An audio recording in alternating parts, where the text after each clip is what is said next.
English stories. The chickens take a holiday. The sun was about to rise on Farmer Tim's farm. Chester Chicken woke up the cows with his important news. The chickens are taking a holiday today, Chester Chicken said. Is that so? Said Daisy the cow. What is the special occasion? We worked too hard this week, Chester said. You did? Asked Daisy. Yes. We laid 10 eggs this week, Chester said, and there are only 5 of us. Daisy smiled and nodded her head. 10 was a lot of eggs for 5 chickens. Enjoy your day off, she said. But what about us? The other cows said to Daisy. We gave Farmer Tim 100 pails of milk this week. There are only 10 of us. Daisy agreed with the cows, too. 100 pails of milk would make a lot of cheese. But we can't take a holiday on the same day as the chickens, Daisy said.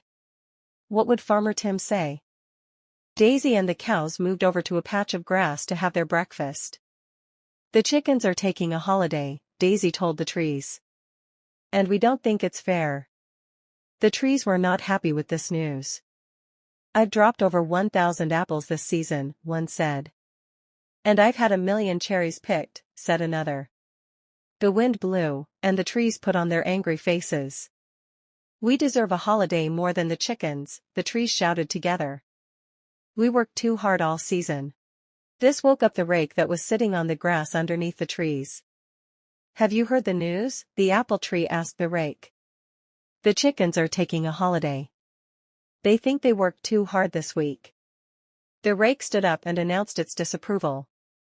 I raked over 1,000,000 leaves this year. And there's only one of me. If anyone deserves a holiday, it is a poor, tired rake. Just then, Rowdy Rooster hopped on the fence. He looked up into the sky and began to crow. It was time for the farmer to wake up. The chickens, cows, and trees waited for Farmer Tim to come out and pick up the rake. But a minute passed, and Farmer Tim did not appear. Rowdy called 2 more times.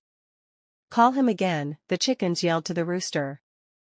He must be having a dream. Rowdy made one last call, and this time Farmer Tim woke up.